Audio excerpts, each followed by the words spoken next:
Good evening. It's Monday, the 22nd of September, and here's what's making news around the world on World News Tonight. Travel alert. US significantly raises ESTA and other visa application fees affecting travelers worldwide. Political tribute. Trump honors Charlie Kirk as an American hero during heartfelt memorial service. Medical miracle. 9-year-old boy becomes father's hero by donating life-saving stem cells.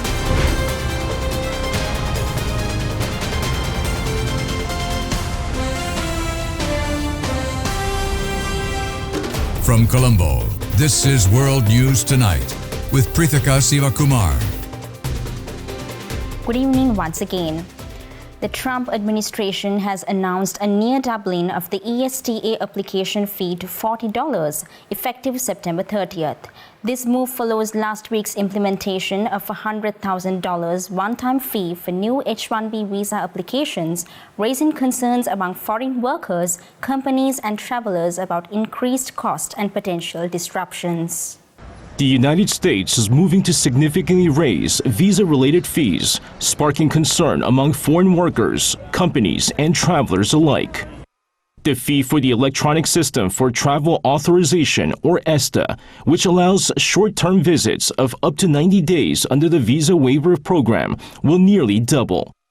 The cost will rise from the current $21 to $40 starting September 30th. The move comes as U.S. authorities tighten visa policies more broadly, affecting not only short-term travelers but also international students. The ESTA program was used by many of the 316 South Korean workers detained in a large immigration raid at a Georgia battery plant earlier this month. South Korean companies are urging clearer guidelines for business travel, arguing that lengthy U.S. visa procedures are disrupting projects that benefit the American economy. Last Friday, Washington also announced plans to drastically increase fees for H-1B visas, known as specialty occupation visas. The visa fee has jumped from $1,000 to $100,000. U.S. Commerce Secretary Howard Lutnick said last week that the policy was intended to prioritize jobs for Americans, at one point describing the measure as a $100,000 annual fee. The comment caused panic among tech giants like Microsoft, Amazon, and Google, which rely heavily on foreign talent. Officials later clarified that the fee will be a one-time charge at the initial application stage, not a recurring annual payment. Still, concerns remain.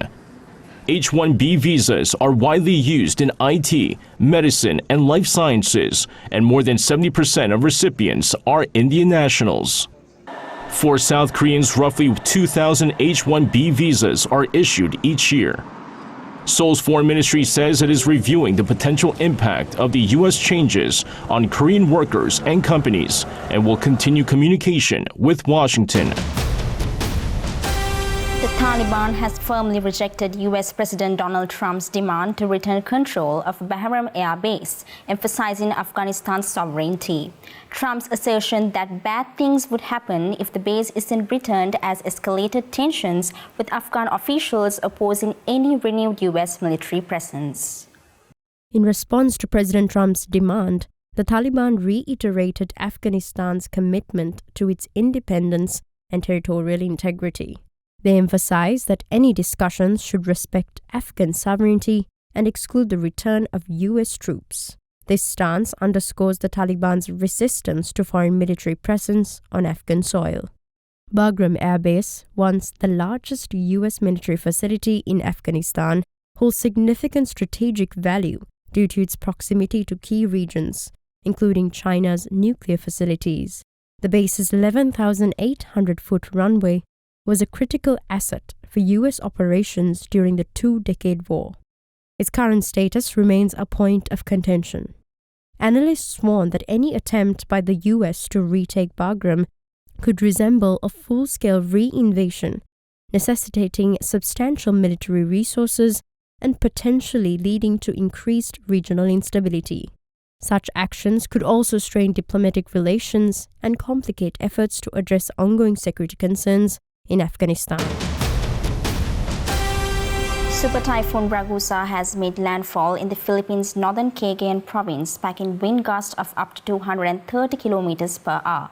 Authorities have evacuated thousands, warning of life-threatening storm surges and widespread flooding. The typhoon is expected to move west towards southern China. Super Typhoon Ragusa, locally known as Nando, made landfall over Panuitan Island in Cagayan province today, packing wind gusts of 230 kilometers per hour. The typhoon has prompted widespread evacuations, particularly in the remote Batanes and Babuyan Islands, home to about 20,000 people. Authorities have warned of life-threatening storm surges exceeding 3 meters, along with potential flooding and landslides. Schools and government offices in large parts of the country, including the capital Manila, have been shut. As Ragusa moves westward, neighboring regions are bracing for its effects. In Taiwan, the eastern county of Hualien has evacuated nearly 300 people, and forest areas and nature trails across southern and eastern Taiwan has been closed. Some ferry services have also been suspended. In China, authorities in Guangdong province have advised residents to prepare for a catastrophic and large-scale disaster, with heavy rains and strong winds expected as early as Tuesday. The city of Shenzhen plans to evacuate 400,000 people ahead of the typhoon. The Philippines is already grappling with the aftermath of weeks of widespread flooding caused by an unusually fierce monsoon. Tens of thousands protested across the country yesterday against government corruption, which has been blamed for a severe lack of flood control infrastructure. The arrival of Super Typhoon Ragusa has compounded these challenges, leaving authorities and residents struggling to cope with the escalating crisis. In a significant diplomatic shift, Britain, Canada, Australia and Portugal have officially recognized the state of Palestine, aligning with over 140 UN members. This move, coordinated with France and Saudi Arabia, aims to promote a two-state solution amid ongoing conflict in Gaza. Britain played a major role in the creation of Israel. Now, it's also backing a Palestinian state. The United Kingdom formally recognizes the state of Palestine. Words the Palestinian envoy to the UK has long waited to hear. This moment carries profound meaning. Around the same time, Canada and Australia also recognized Palestine, with France set to follow. The group hoping they can revive negotiations that could finally bring peace to the region. Two states, Israel and Palestine, living side by side. But the move is a break with U.S. policy and has infuriated Benjamin Netanyahu. You are giving a huge reward to terrorism, and I have another message for you, he said. It will not happen. Israeli airstrikes on Gaza City leading to desperate scenes like this, with hundreds of thousands fleeing their homes. And some of those added to the death toll had yet to be born. These tiny bodies killed not by airstrikes, but due to the stress of the journey and malnutrition. The conflict still killing the most vulnerable and innocent after nearly 2 years. Time for a short break now. We'll be right back with more world news.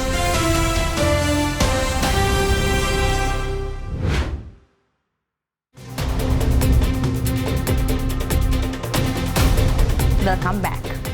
At a memorial service in Arizona, President Trump honored Charlie Kirk as a martyr for American freedom, while Vice President J.D. Vance and Secretary of State Marco Rubio also paid tribute.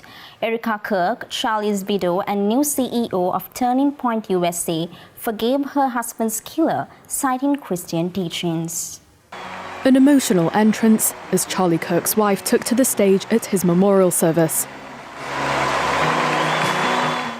Erica Kirk described the heartbreak she felt seeing the conservative activist in the hospital after he was assassinated, before forgiving his alleged killer, 22-year-old Tyler Robinson. On the cross, our Savior said,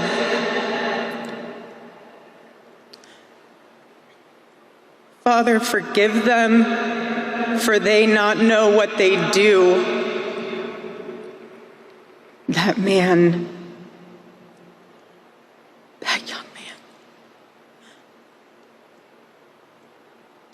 forgive him.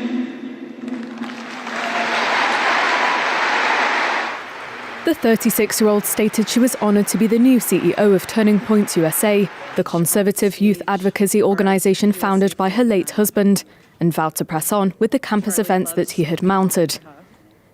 She was addressing tens of thousands of mourners who had gathered for Kirk's memorial service in Arizona. A string of conservative leaders took to the stage during the service. Among them, US Vice President J.D. Vance, Secretary of State Marco Rubio, and Secretary of Defense Pete Hegseth. President Donald Trump was among the only speakers to make any direct mention of Kirk's suspected killer. A devoted husband, father, son, Christian and patriot, Charles James Kirk was heinously murdered by a radicalized, cold-blooded monster. Security at the service was tight in the wake of Kirk's death, with crowds encountering metal detectors as they entered. Kirk was shot dead at a Utah University event earlier this month. His death has prompted concerns about the mounting frequency of US political violence across the ideological spectrum. As Israel intensifies its ground assault on Gaza City, nearly 500,000 Palestinians have fled south since late August, seeking refuge amid escalating violence. The Israeli military reports at least 60 fatalities in recent days, while Gaza's Civil Defense Agency confirms 87 deaths across the region. Rescuers pull a young boy from the rubble in Gaza City after an Israeli airstrike, which destroyed the home of relatives of the director of Gaza's largest hospital. He was at work when two of the bodies brought in were identified as his brother and sister-in-law. When we arrived, the house was completely destroyed. About 30 people were rescued. 7 confirmed dead. More are still under the rubble. The strikes are part of Israel's large-scale assault aimed at occupying Gaza City, claiming Hamas fighters are hiding there. Hundreds of thousands have been ordered to move south to what Israel calls a humanitarian zone. But the exodus is chaotic. One escape route has now been closed to allow Israeli tanks to deploy, leaving only the coastal road open. I'm coming from the Tel Al-Hawa neighborhood in Gaza City. By God, they did not leave a single house or neighborhood without bombing it. The shelling continues, and they drop leaflets ordering us to evacuate. We've been walking for 6 hours because we couldn't find a car or any means of transport. Up to now, it's been 6 hours walking. As families flee, the UN warns that more than 2 million Palestinians are now being crammed into just 13% of Gaza's land. The Secretary-General Antonio Guterres calls Gaza the worst destruction he has seen in his time in office, even in his life. Gaza's health authorities say that more than 65,000 people have been killed. A Russian morning airstrike on Ukraine's southeastern city of Zaporizhzhia today killed 3 civilians and injured 2 others. Governor Ivan Fedorov reported that at least 10 aerial bombs were dropped, damaging 15 apartment buildings, 10 private homes and several non-residential structures. The early morning assault on Zaporizhzhia utilized at least 10 aerial bombs, resulting in significant destruction. 15 apartment buildings and 10 private homes were damaged, along with several non-residential structures. The attack underscores the ongoing threat to civilian infrastructure in the region. In response to the barrage, Ukraine's Air Force reported intercepting 132 Russian-launched drones overnight. Despite these efforts, 9 drones managed to strike 7 different locations, highlighting the challenges faced by Ukrainian defenses in countering aerial threats. The attack on Zaporizhzhia is part of a broader pattern of Russian offensives targeting Ukrainian cities. Similar strikes have been reported in regions like Sumy and Kyiv, resulting in civilian casualties and damage to infrastructure. These actions continue to exacerbate the humanitarian crisis in Ukraine. A cyber attack on Collins Aerospace has disrupted check-in and boarding systems at major European airports, including Heathrow, Brussels and Berlin. The incident has led to significant flight delays and cancellations. Collins Aerospace is working to restore services with manual check-in procedures currently in place. A cyber attack has disrupted operations at several major European airports, including London's Heathrow, the continent's busiest. The attack on a provider of check-in and boarding systems has caused flight delays and cancellations on Saturday. Heathrow said Collins Aerospace, a company that provides systems for several airlines at airports globally, was experiencing a technical issue. Parent company RTX said it was aware of a cyber-related disruption at some airports, but did not name them. It also didn't give any information on who might be behind the attack. Britain's National Cybersecurity Centre said it was working with Collins Aerospace. According to aviation data provider Cirium, 29 departures and arrivals had been cancelled so far at Heathrow, Berlin and Brussels. Ireland's Dublin and Cork airports, as well as Switzerland's Zurich airport, have also reported issues. While some travellers, like this one in Brussels, are taking the incident in their stride. I'm quite relaxed because these things can happen and I don't have any influence on it, so I'm hoping to see that our flight does relieve actually at the same time that they are saying now, and so that everything goes well from here on now. Others, like this man in Berlin airport, are angry about how the cyber attack is affecting ordinary people. He says he doesn't understand why, with today's technology, there's no way to defend against such an attack. The disruption is the latest in a string of increasingly sophisticated cyber and ransomware attacks targeting governments and companies across the world. In a significant escalation of regional tensions, 3 Russian MiG-31 fighter jets entered NATO member Estonia's airspace on Friday, prompting a swift response from Italian F-35s under NATO's Baltic Sentry mission. The jets remained 12 minutes before exiting, leading Estonia to invoke Article for consultations. NATO sending a warning to Russia's Vladimir Putin. UK fighter jets flying over Poland in a NATO air defense mission. A direct response to more than 20 Russian drones crossing into Polish airspace earlier this month. The UK Defense Secretary calling it a successful operation to defend our allies from reckless Russian aggression.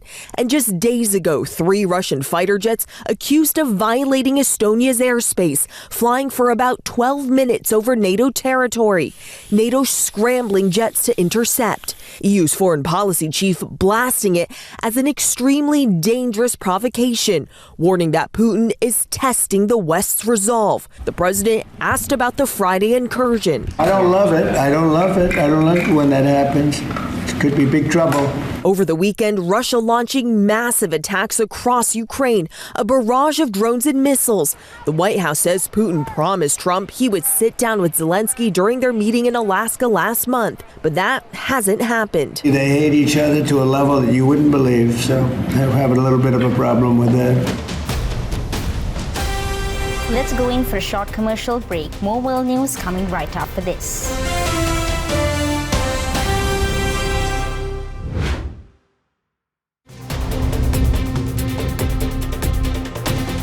Welcome back.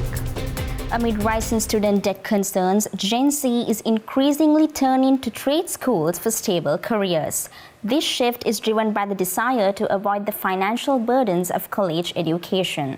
Many young individuals are also sharing their trade experiences online, highlighting the benefits of skilled professionals. I'm Antonio, I'm 19 years old, I do asphalt. Hey guys, I'm at work, it's 4:41 and I leave at 5, so I gotta hurry up and get this wheel liner in. A career in skilled trade jobs is becoming a hit amongst the unlikeliest demo, Gen Z. Day in the life of a 20-year-old HVAC technician, let's go. I feel like trades are such a even playing field. As long as you know what you're doing, you have the experience and you have the ambition, you could really go anywhere in this trade.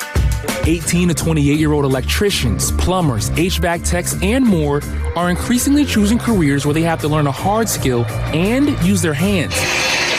Because they say it provides stability without going into major debt. You can never lose a trade education. It's something you can always fall back onto. best thing that ever happened to me, so my experience is going good. Let's do a quick welding job for some cash. And many of them are turning to social media to share the ins and outs of their day jobs, garnering millions of views. To be able to inspire people, make them do better for themselves. I found passion helping others through TikTok find their way in the trade. Amid skyrocketing tuition costs for more traditional colleges and fears of job security in white-collar roles, alongside the threat of AI, trade school enrollment is on the rise, with Gen Z leading the charge. In a remarkable act of courage, 9-year-old Stefan Mondek became Cedars-Sinai Medical Center's youngest-known stem cell donor, saving his father, Dr. Nick Mondek, from a life-threatening leukemia relapse. Doctors are hopeful for a full recovery. 10-year-old Stephen Mondak isn't just a teammate. There you go. For his dad, Nick, he's a workout buddy. Big hug. And his hero. When Nick suffered a relapse of leukemia back in April, he desperately needed a stem cell donation to save his life. No matter how hard he looked, he couldn't find a match. But then, an idea. And the doctor came in, I looked at him and said, could a 9-year-old who's 70 pounds donate enough stem cells to save me? Careful not to put pressure on his son, Nick asked and explained the procedure. The answer, Stephen says, obvious. I wanted to make my dad's cancer go away, and if I was sick, I would think he would do the same thing for me. You did so good. I'm so proud of you. The hospital collected his stem cells, and Nick went through his own procedure at Cedars-Sinai Medical Center in Los Angeles. Finally discharged. I got out of the hospital about 2 hours ago. This is the first time seeing my son in 3.5 weeks. He's number 7. I ended up donating 6 million stem cells to save my life. And then, an emotional reunion and relief at baseball practice. For Nick, who's healing every day, it's the greatest gift of all. I used to hold this kid in my hand 10 years ago, and now he just completely altered the course of my life. What does it mean to you that it was your son who did that? You know, there's that old saying that not all heroes wear capes. Well, mine didn't wear a cape. Mine put out a hospital gown and donated 6 million stem cells and saved my life. And with that, we come to the end of today's edition of World News Tonight. With the hopes of seeing you again, I'm Pritika Sivakumar, and we'll leave you tonight with the visuals of Paul Costello reviving bold 60s fashion flair. Also, don't forget to send us your feedback through email at feedback.ad24english@derana.lk or via WhatsApp at 076-805-7933. Anuradhi Vikramasinghe will be joining you next with the Nightly Business Report. Thank you for watching. Have a very good night.